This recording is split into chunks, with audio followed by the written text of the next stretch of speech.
Hello, everybody. Today's July 12th, 2024, and I'm honored to have Mark Oshinskie with me. He's an attorney and a writer, maybe an ex-attorney and a current writer. I don't know if you ever become ex-attorney or not, but perhaps you can tell us a little about your story, your recent past, and some of your writings. We'll cover them more specifically. Okay, Randy. So I practiced environmental litigation for 30 years. I was in courtrooms on my feet doing stuff, and I think that informs my writing. It can't help but. I also, for the last 10 years, have grown food and flowers for a living. And that also influences my thinking. And we can talk about why that's true. Well, I'll talk about it right now. To grow a garden, to grow flowers and food for others, as I do, one can't help but see the cycle of life and how things start from small seeds. They sprout, they mature, they become fruitful and flowerful, they blossom, and then they lose vitality and they die. And I don't want to be, laying out a really trite idea on everyone, but everyone seems to have lost sight of the fact that humans are the same way. And so for people, get to the COVID thing quickly and then out of it,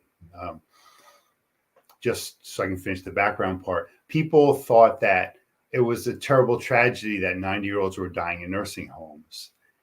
And I don't think people really believe that, but there was a lot of arm waving about it.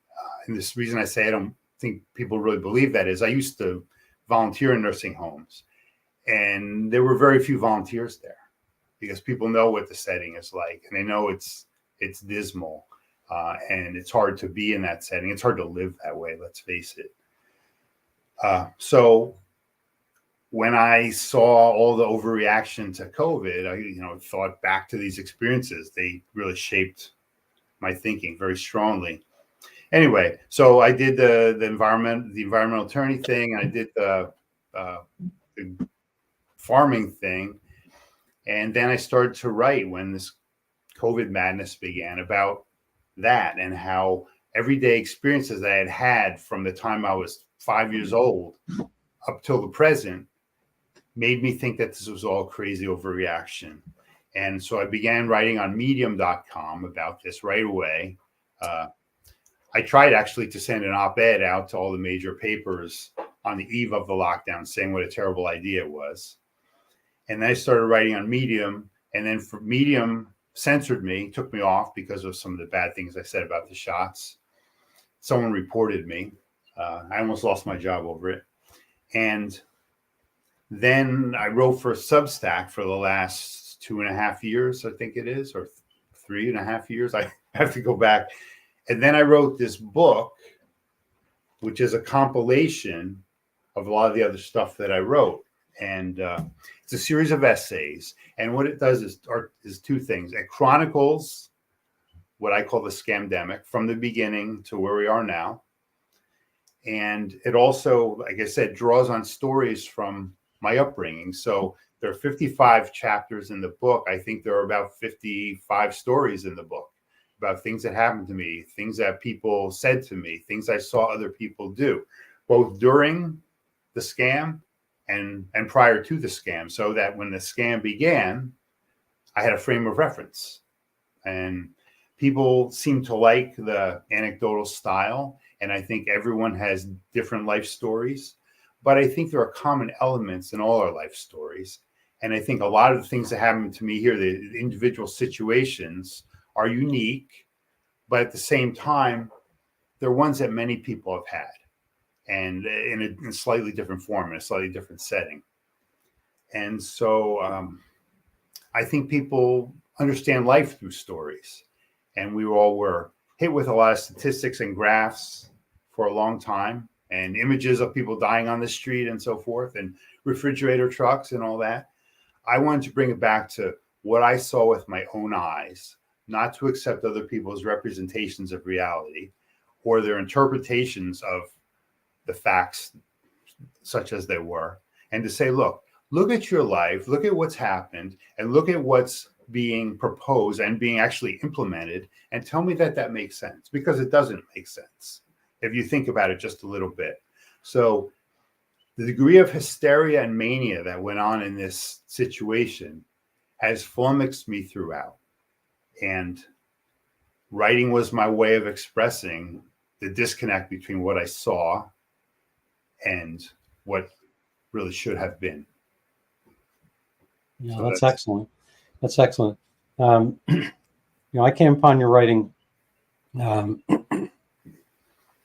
just the other day through Brownstone, and it's very impressive. I want to get to that in a second, but as you were talking, I was thinking of all the zillion anecdotal things that happened to me. I'm as you can see, where is it? Right over here, it says MD. So it's not, doesn't stand for mentally deranged. It's a medical doctor, could be both. But so I had kind of a medical perspective, and I'm kind of a data guy. I was a chemistry and physics major, and I'm pretty math oriented. And I was looking at it, on a lot of the, population basis, comparing country to country. We couldn't run personal experiments. We could run national experiments and see how Sweden did versus other countries and whatnot. But the anecdotal stuff is the stuff that really rings true. I think you're right. I'm going to share one quick story with you. There was different levels of terror that happened. I think this was in the fall of 2020. After the first waves had already passed, everyone was still standing. It wasn't quite the zombie apocalypse. And I was walking down my leafy suburban street, and it's a wide street, wider than it need to be. And I was walking straight down the middle of the street with my dog, and he wasn't masked, and I wasn't masked. And it was outdoors, and it was a pleasant day, and all that kind of stuff. And there's a woman a little older than me, on multiple arms lengths away, probably 12, 15 feet away, on a yard arm basis to my right. And she saw me, and she started to, leap in terror. She was wearing a mask, and, it was kind of like the invasion of the body snatchers. And she started, pointing and so forth. And there's just a tiny little berm of grass, like a half an inch raised above the side. So as she's backing up, she trips over this thing. She falls on her butt, and she's laid out. So, I go over to help her get up, and she backwards crab walks. She's like, I'm going to kill her by touching her. So she's like, she'd rather be in pain lying down there, and okay. How much, what am I going to do? Anyway, that kind of stuck with me. I assume you have stories like that, or I don't know. I do, but not so much in the book. The book is I think everyone has had an experience or five like that. The book, like I said, is more about believing the media, or about the cycle of life and the finitude of life, right? So that sort of thing. But yeah, everybody has been kind of afraid of people unrealistically. I think it's been a bad externality of this whole thing. Yeah. So, I liked you have a story about the Murphy decision. We can talk about that from a legal aspect, but you actually kind of have parallel stories, and mind you, because actually now that I'm thinking, it was totally coincidence, but it wasn't the uneven sidewalk she tripped over. It was just a little bit of grass, but there are some uneven sidewalks. You might easily have tripped over that. And so after reading your article, I saw that I actually came back and saw that. I hadn't noticed the picture when I started. And you have an uneven sidewalk story. Maybe you could kind of relay a little bit of your actions in that regard. I sort of pro bono-ish, and then how that parlayed into your concept of the Murphy decision fallout. Okay. Well, I did environmental litigation for a long time, so I'm focused on the environment. I'm an environmentalist in the way I live, or at least I try to be. So we have a town that has many big old trees in it. It's one of the reasons people like to live here. And so my town came out in 2015, I think it was, with this enforcement crusade saying that any tree that raised a sidewalk, there you go, need to be taken down, and the sidewalk needs to be replaced to make it perfectly level. Well, yeah, everybody knows that's lived in a similar setting that this happens, and that one must accept some imperfection in the sidewalks in order to have trees. I think it's a trade I'm certainly willing to make, and many other people are also. But there are a few people that, overreact to everything. And so they went out and fined 1,000 out of 3,000 households in the town. Now, some of the people in town don't have a whole lot of money, so they didn't have any ability to object to it. But I knew a lot of people were unhappy about it. So people got in touch with me, and they said they would allow me to represent them for free in this case, because ultimately I was disturbed that they were taking down all these big old trees for bad reasons. And so I took that case to court. I actually got an injunction, won the case. And there's a federal statute that says if you win a case on a constitutional basis, as I won this one, fundamentally it was about the town's ordinance being insufficiently clear and therefore unenforceable. If you win a case like that, you get attorney's fees. Now, I didn't do this case for the fees. I represented everyone for free, worked a lot of late nights on it, but I was really unhappy with the town, first of all, for its crusade. And second, when they started enforcing, I contacted them and I said, look, I've done litigation for, at that time, 27 years. I know what flies and what doesn't fly. This won't fly. Meet with me. Let's resolve it. They wouldn't do that. So what I did was file the lawsuit, and I won it. And I said, they put me through a lot of extra effort in this case. We could have resolved it in an hour meeting. I had some specific ideas that would have worked. But because they took me to the mat and I spent a lot of time on it, I deserve to be paid. And I wanted to send them a message and say, look, you can't overreach people just because they don't have legal resources, either in this case or in other cases. So you need to pay my fees. The town's attorney, they hired a private firm to go against me, and I had a multi-person team on it, got paid $80,000 to lose the case. So I said to the judges, you need to pay me $80,000 at least, because I won the case. And so the trial judge, there's a demographic dimension to this, I'll say, would not give me the fee that I deserved. He gave me no fee. Then I took it up to the appellate division. They sent it back to him and said, no, you got to give him it free. He won the case. It's a constitutional case. The statute says what it says. And it has a policy behind it that I just explained. So I went up to the appellate division again, and I said, went back to the judge. He gave me a really small fee intended to spite me. And so I went back to the appellate division, and they had a chance to overrule and send back to him or uphold the fee.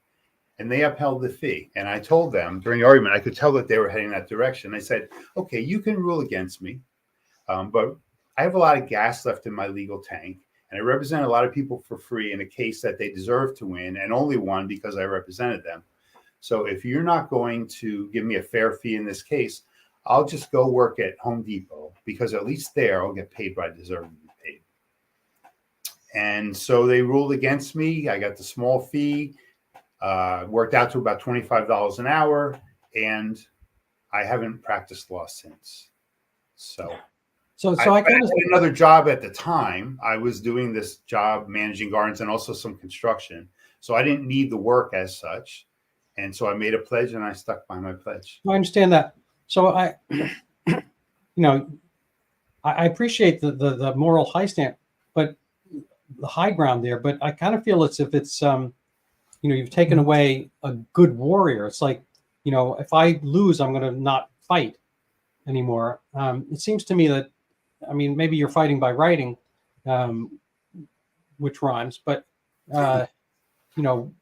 wouldn't you have done well to, I don't know if there's a, superior court or supreme level at New Jersey State, whatever, what you're talking about. The basic issue, not Murphy, but the basic issue is redolent of the Chevron decision, kind of this, external mandate on people that the government does because the government says so, and the government makes you, pay for these unfunded mandate, I guess it would be a phrase.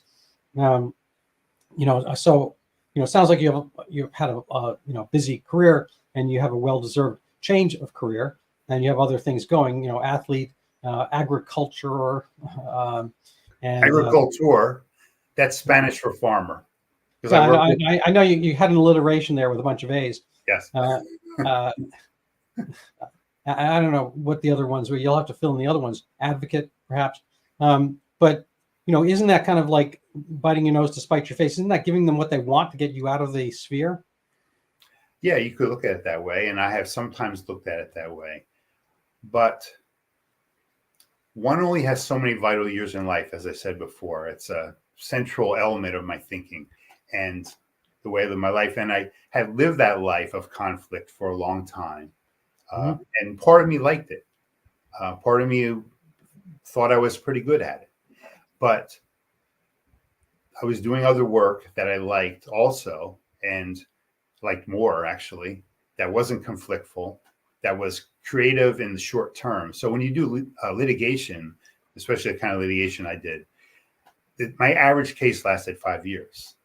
So you would begin a case and think, I'll be living with this case for at least 5 years. Some of my cases lasted 7 to 10 years, and they overlap, of course. So the idea that I could put seeds in the ground and have them sprout within a week and mature within 2 months and, move on to the next plants continuously in that way was really satisfying. I think it's a human desire to complete things. Yeah, no, I appreciate that. I have, no, I'm the gardener in our house. So we actually share duties, but she's more flowers and I'm more, I actually have planted sausages and hamburgers. They never seem to grow. But so we're stuck with all the things that go on top, tomatoes and peppers and whatnot. But I appreciate that. It's kind of a bittersweet, not just the fruit, mind you, but the activity, because this time of year, everything's just about to harvest and whatnot. Yes. But you can see that, aging happens, they don't go gray, they go yellow or brown or whatever. And obviously you're competing with, the certain beetles and birds and whatnot. But yeah, it's an kind of a illusory, temporary, ephemeral, I guess the word aspect. Yeah. So I appreciate that concept. So we could segue into one of two ways here. Now, I'd like to talk about your article in the Epoch Times from like a year and a half ago about the kind of medical pharmacological regulatory capture cycle, the way we approach medicine, and or your take on the Murthy aspect, which is also quasi-medical. You choose. Well, what to say about that? I feel like you could outspeak me regarding the medical aspect of things, but I do have a perspective on them. You might correct some of the things I would say also, and feel free to do that. What to say? I feel that if a plant is healthy, it doesn't have bugs. That plants sense weakness and they tend to attack. Bugs detect weakness in plants and they tend to attack, and diseases are the same way.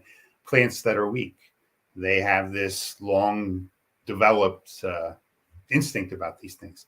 And so if you keep a plant healthy, if you water it in particular and it gets good sun, it's likely not to have pests. And I think the same is true of humans. I think if people do the things that they need to do to take care of themselves, they require very little medical care in most instances. Now, there are people that have genetic diseases. I understand that. And some other things happen.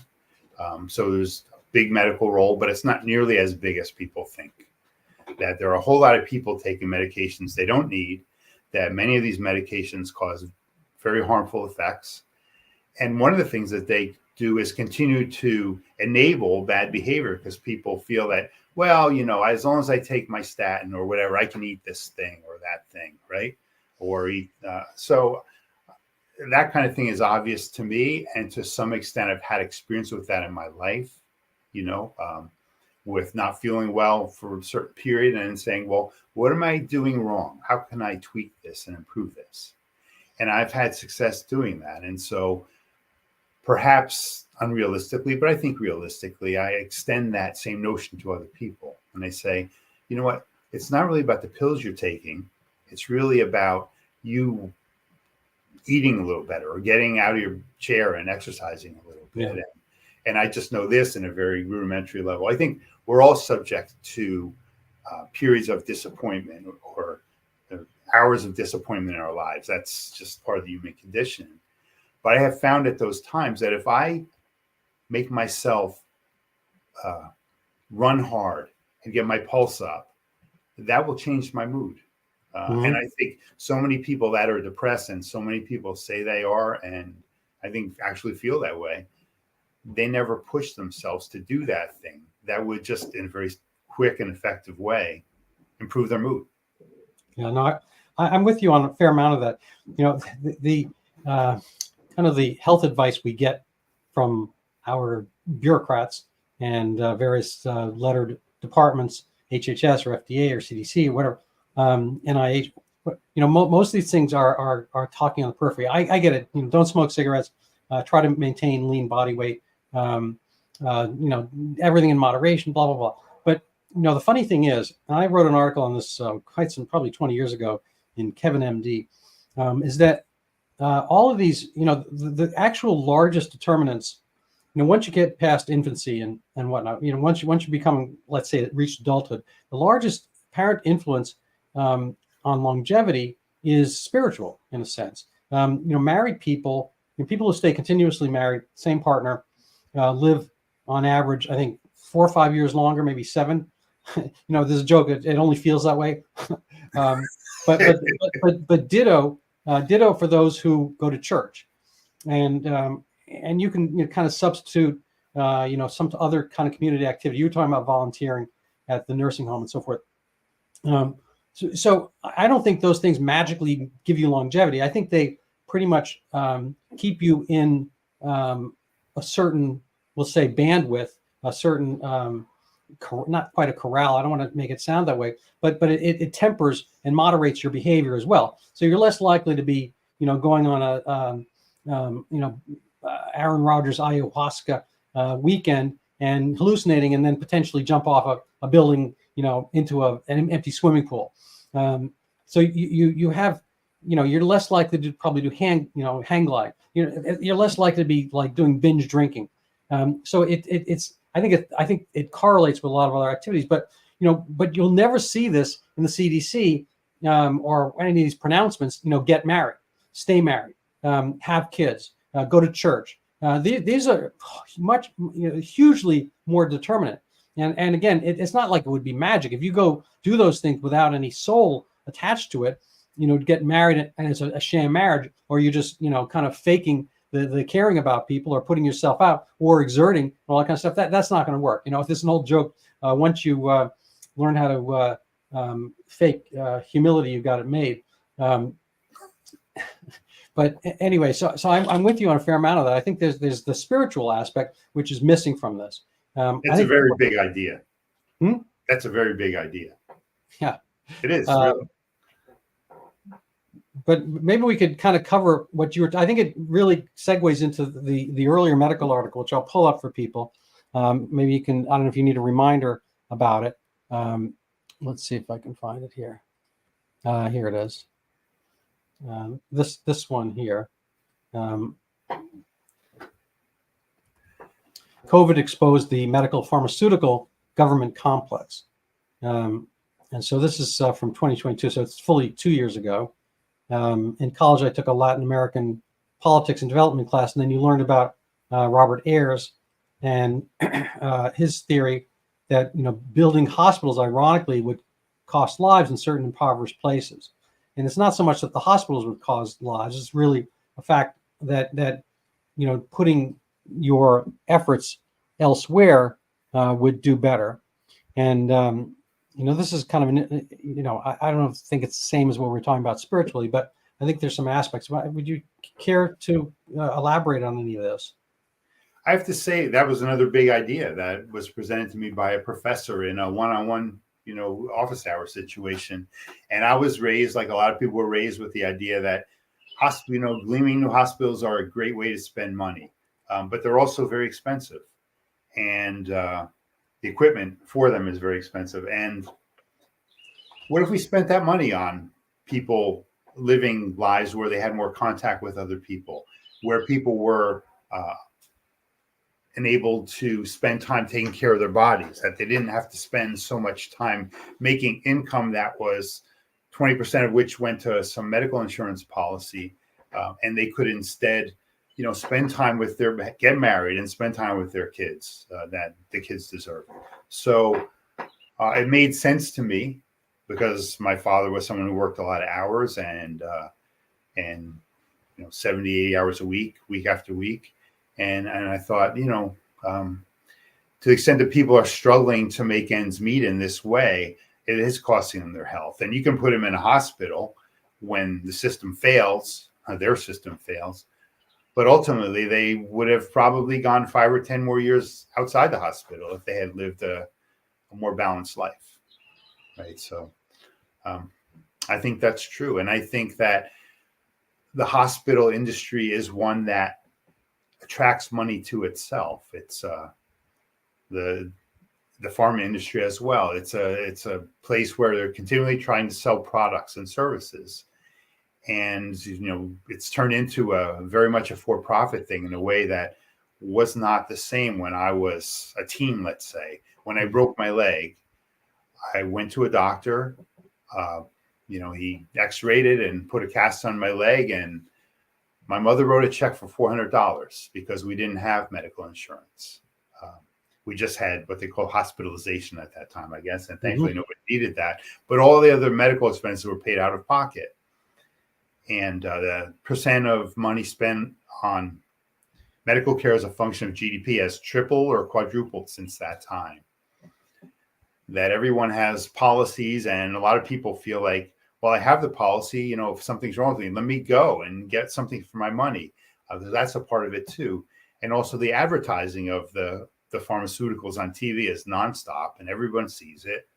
And they're not only driving consumption of their products and building demand for the products, but also they're driving content on TV because no newscaster or any other broadcaster will dare present an anti-med, anti-hospital pharma message because that's who's putting food on their table, right? So and that was a true in spades during COVID. We medicalize this right from the outset. It's some terrible thing that we will only survive if we bow down to the medical establishment and take their products and listen to their experts, when really it was much simpler than that. But the media, if they had any sort of integrity, would have asked questions about that. But of course, they don't have integrity because this is who funds them. They can't afford to have integrity. Interesting points there. I really liked what Ann Coulter said. I heard this maybe 10, 15 years ago. It's not exactly on point to what you're saying, but I'll put it out there. She said, look, we don't have an automobile insurance crisis. We don't have a homeowner's insurance crisis. We don't have you fill in the blank, insurance crisis. All these separate realms of insurance, life insurance and so forth, are specific markets. The auto insurance, you can argue, has some government footprint that skews things. But we do have a health insurance crisis. This was before Obamacare and so forth. What is the difference? The difference is that the consumers buy their automobiles and they buy their homes, and they have to have them up to snuff to a certain extent, and they can get graded based on their behaviors. If you light too many house fires, probably you don't get insured for the fifth one. Ditto with car accidents and so forth. And there are some stratification by age. Young people conversely, inversely to health insurance, pay more because they're guys more than women, are kind of erratic, kind of testosterone fueled drivers, et cetera. But we have a health insurance crisis because the product has been, I guess, I don't know what, kind of untethered from reality. It's not, we won't allow a marketplace because it's, instead of our automobile, it's our flesh parts. And, a lot of guys will see their car, their motorcycle, as a piece of themselves. And people will look at certain possessions that way, but obviously, literally, they're not. And so we wind up with this, kind of convoluted marketplace, which is not one. My own term of art for this is I haven't seen it out in the world, but it's a parental model. So you're talking about some of the elective things that people kind of keep wanting to push. They want to have, they want to use their insurance, which is kind of not the concept of insurance, which is supposed to, be there to ensure you don't go bankrupt for an unseen event, not to have your nose move, 2 inches to the left or something like that, or look like a dragon or whatever it happens to be these days. But it's what I call is a parental marketplace, because you might go in and say, I think it's time to have my knees done. I'd like new knees today. Now for your car, you'd say, I would like to have new struts put on my car, and they're 13 years old, and I think the car drove better. And the guy looks at it and says, all right, struts cost $1,500. You want to do it? So, you know what? I'm not going to do it. I'm going to wait. $1,500 too much, or that's perfect. Whatever. You get to make a consumer moment, a decision. Right. But the parental model for medicine is that you'll go in and say, I'd like to have my knees done because I can't play ice hockey the way I used to. I can't corner this and that. And based on your model, I'm X years old and I have X more years, and I'm only like 5 more years of reasonable hockey playing, and my knees are holding me back. And the guy will say, you know what? No, we can't do that, Mark. Your knees don't meet the gradation of what we like. So if the car mechanic had said, your things haven't reached the strut level of strutness, and you go, keep those struts, that's tough luck. You'd say, you're nuts. I mean, you go to another car mechanic and you'd pay for it, and that's fine. And so we kind of don't have the consumer moment where you get to pick your shoes, you get to pick your paintings, you get to pick all this kind of stuff, sell them when you want to, insure them if you want. I don't know if you insure the painting behind you or not. I don't frankly care, because it's your painting, your house, all that kind of stuff. So we've kind of had everyone step on each other's toes. The more government gets involved. So I have to start caring about your health, because you're impacting as you hit Medicare and whatnot, or other governmental policies. Your insurance matters to me. Whereas in the other things, I don't care whether you have an old car, a new car, whether you use your Ferrari in the winter. It doesn't matter to me at all. That's your problem. That's a Mark Oshinskie problem. It's not a Randy Bach problem. So, that anyway. So Ann Coulter's words stuck with me, and nobody really look at it in that kind of sensible approach. Whether you want to have parental medicine, then you deal with it. But most people don't really like their parental advice after, even while they're teenagers. I'd like to use the car, Mom. Like, no, you can't use the car. I need to go to the party. It's like, no, you don't belong at the party either. That's your parents. But once you become an adult, it's like you don't have to ask anybody. You buy the car and you go. And health insurance could be like that. And I think we're going to see some AI-driven aspects and some kind of disintermediation of the medical field. Because again, I have the where is it? I can't point it. I have the MD thing, but we are gatekeepers, and we also got that right through kind of rent-seeking sinecures granted by the state. So we can prescribe certain things. We can do certain things that other people can't. If you want some OxyContin, theoretically, your doctor can write it for you or not. Yeah. So there was no question there. Yeah, I'm waiting for a question. So the question would be, let's get back to your article a little bit if we can. I would just add, while you're looking for that, I mean, the government also has a whole bunch of mandated coverages that go in any health insurance policy that are highly inflationary, that I would shop around, for something that I thought was more suitable for my circumstances. So let's go to the central part, and we'll segue from Corona into the Murthy decision and so forth. So here you have, thus the medical industrial government complex is going to become a black hole for today's wealth. With great money comes great power. The med pharma juggernaut rules the airwaves. I'm talking about advertising, so where the medicine has fed Corona mania. The TV news I've seen during the past 20 months painted a very skewed picture of reality. The virus has been misrepresented. Doctors such as Anthony Fauci, I've written on Fauci for Brownstone, and he changed his own Dr. Fauci-ness. He did not think you should have a vaccine after having had the illness. For 2005's flu that year, whatever that was, somebody called in and, should I get the flu shot? I've already had this year's flu. He's like, no, you should not do that. That would be a bad thing. There's no purpose to that. You've experienced the entire virus. There's no sense having a vaccine, which is one protein, that kind of stuff. And and now it's like, oh, that more and more and more of this vaccine after theoretically you had the illness and after that, specific strain has gone away. But I think you have a good ear for this, and I think you stated really well. Well, thank you. I've thought about these things a lot. Yeah. So before we get to the Murthy decision, did you lose friends over this? I'm going to post a picture of you, and you look fit and happy here. Let's see if I can find it. Whoops. Okay. Why don't you carry on and tell us maybe. Let's see if I can find the. The answer is yes. I have lost friends over this. And yeah, that's me on the beach at the Jersey Shore last summer. Anyway, I have lost friends over this. It's a common thing. Now, I have spoken to a whole lot of people who agree with me on this, and they've all lost friends over this. It's such a common element of our discussions that people feel this way.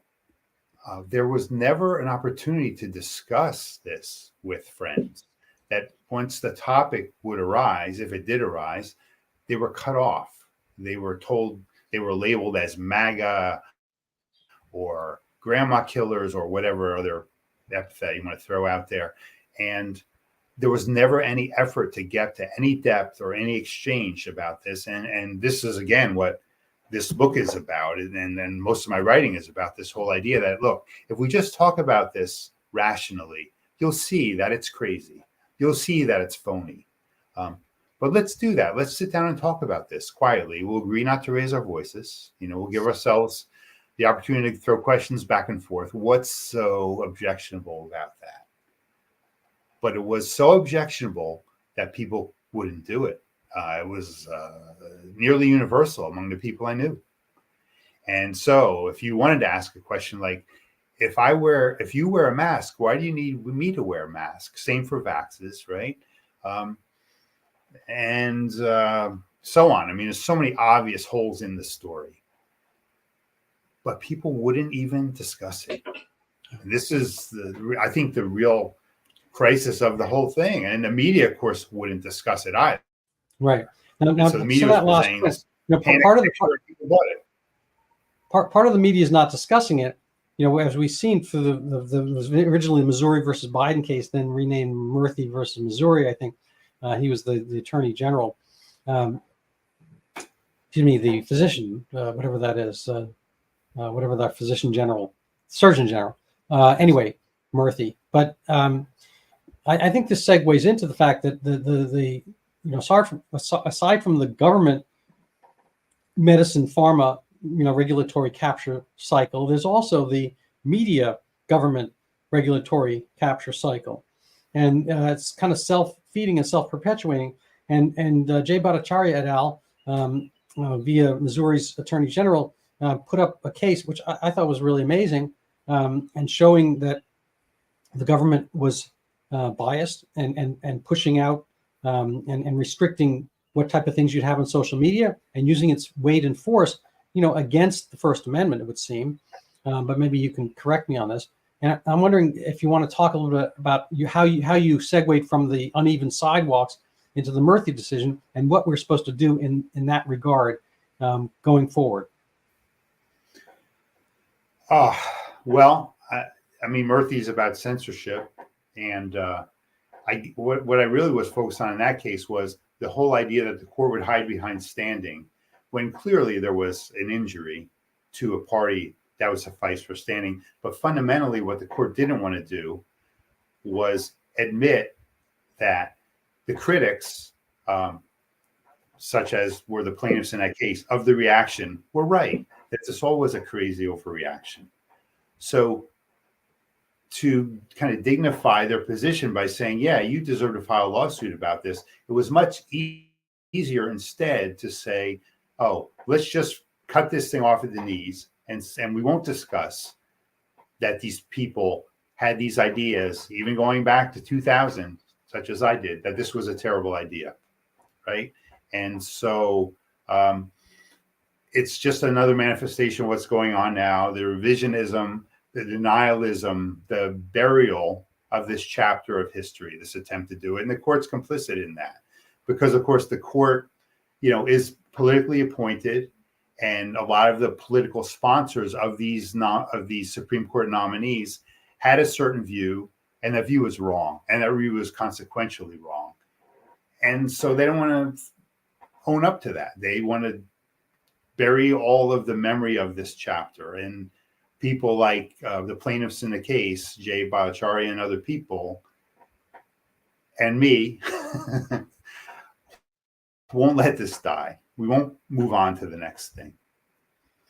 And so I think that's what I was saying. I think courts, and I've appeared in front of a bunch of them, and certainly read a lot of legal decisions as well, will do what's convenient, will do what's expedient, despite what the legal standards say that they should do. Right. So given the similarity, when you asked for your rightful fee in the sidewalk case, and this kind of Murthy case, do you think that it's a team? You played hockey. Do you think it's a team thing that they're all on the New Jersey Devils and you are the Islanders? That they're protecting their own teammates because they're all government employees. And Very judges much so. Judges theoretically should be applying justice, but I think it's impossible from what you're saying. You're implying that they all had this, fair number of them had the COVIDophobia and this kind of phobia aspect to it, and they couldn't be rational. They couldn't actually look at the justice of the case. Do you think sometimes they just err on the side of screw you, you're not one of us. We're circling the wagons for our governmental, buds? There's no question about it. There's no question. And here is a very clear example of it. Yeah. Well, I don't know how you can say it's a clear example of it. And that's you're imputing and implying, or inferring that. But I mean, that's an interpretation. We can't prove what went through Amy Coney Barrett's head. How do you prove that? Aside, maybe I guess you can do a statistical swath, but even then, it's like all these things. Obviously, they're interpretable. Yeah, I mean, you could say that about all litigation, but all I'm saying is, if you look at the evidence in the case, there was clear evidence of censorship, and what stopped the court from allowing the party to vindicate their rights to speech. I say nothing but an underlying narrative that COVID was this terrible thing, and that all steps that could be taken to combat it, at least ostensibly, were worthwhile and could not be questioned, even retrospectively, as they would have been, as they were by the plaintiffs in this case, and as they would have been in future instances. So they wanted to give the government an out and say, you know what, we're not going to examine what you did and whether it was wrong. Right. That's the clear subtext of what happened in that case. And if you wanted me to draw a parallel between that and my case, I could draw many, and I did so in the essay that I wrote. But fundamentally, I'm a political and demographic outsider where I live, and I'm certain that the refusal to give me a fee would not have occurred if someone were a little different person than I was, and the things that I stand for. So it was political, it was personal. Fair enough. All right, so we're kind of rounding out our time here. Any summary words? I'd like people to get to see your Substack as well. Yeah. I know I don't think your book is on Amazon. You'll have to let us know how people can purchase. Okay, so working backward, the book is not on Amazon. There are a couple of reasons for that. But the book is available by contacting me at forecheck, the hockey word, 32 at Gmail.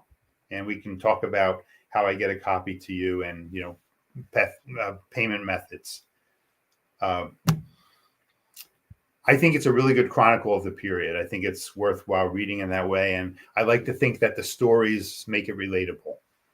Mm-hmm. So, and I'm continuing to write on Substack. It's funny though, Randy, when I started writing on Substack or for Medium, actually, at the beginning of this thing. I thought, well, I only have a few things to say about it. And every week, a new idea occurs to me. I don't wish it would be that way. I wish I could make my peace with this, but I can't. I see manifestations of what happened. There's so much of this COVID's over sentiment. People, like I said, want to deny it. They want to act like it never happened, but it did happen, and it shouldn't have happened. And the consequences are with us permanently. So this notion that we should just move on, that anyone like me or you or anyone else who wants to talk about this is being stubborn or unrealistic or backward thinking instead of forward thinking, is really just trying to seek cover from their own advocacy for all the madness. Fair enough. All right. So I think those are reasonable parting words. My parting words are, if you want to help support my podcast and have interesting, thoroughly knowledgeable and informative guests such as Mark Oshinskie, you can go buy my book. It is on Amazon. The title is sort of self-explanatory, Overturning Zika. People may not remember it, and part of the reason they may not remember it is it disappeared. But at the time, 2015-16, it was the biggest kind of world pandemic, panic hysteria to date. I suppose in the modern era, maybe the Spanish flu was bigger, but there wasn't really the apparatus that we have now for disseminating news and or false efforts. So this is the pandemic that never was. This is a story I didn't think I would be writing. I'm not an infectious disease guy, nor an epidemiologist, or I'm a general practice guy. But in 2019, before anyone had heard of COVID, this kind of this mysterious disappearance kind of struck me of Zika. There's a picture of me on the cover for no extra charge. It's an incredible story. I recommend people purchase it because there are foreshadowings, not maybe what we could call forechecking of the COVID story. A lot of the same players. Dr. Fauci is in it. He distorted a lot of the news and so forth, so he could get money applied to Zika even before it was outlaid by the U.S. Congress. He borrowed money from diabetes, cancer, and I think malaria research, so he could apply it to Zika and get the whole apparatus going. And there are actually other foreshadowings I'm writing about right now for Brownstone. The whole idea was to get an mRNA vaccine out and ready because they wanted to use that platform modality, which had never ever been used at all on humans and never gotten past phase 1 studies. Although there are 3. They're actually named phase 1, phase 2, phase 3 studies. So pretty easy to remember. And each phase gets harder and more expensive and more arduous and lengthy. And they wanted to skip all those so they get the mRNA platform. And they wanted Zika to be the skids, the slide by which all this could get into play. And of course, COVID came along, and we saw the same exact thing happen because Zika had disappointed. So there are interesting aspects. I would like people to connect the dots. And if they're interested in having me speak at the White House, that kind of thing, let me know. Anyway, thank you so much, Mark, for coming on. Hope we can have you again soon. Thanks, Ryan. It's good to meet. We should talk again. All right.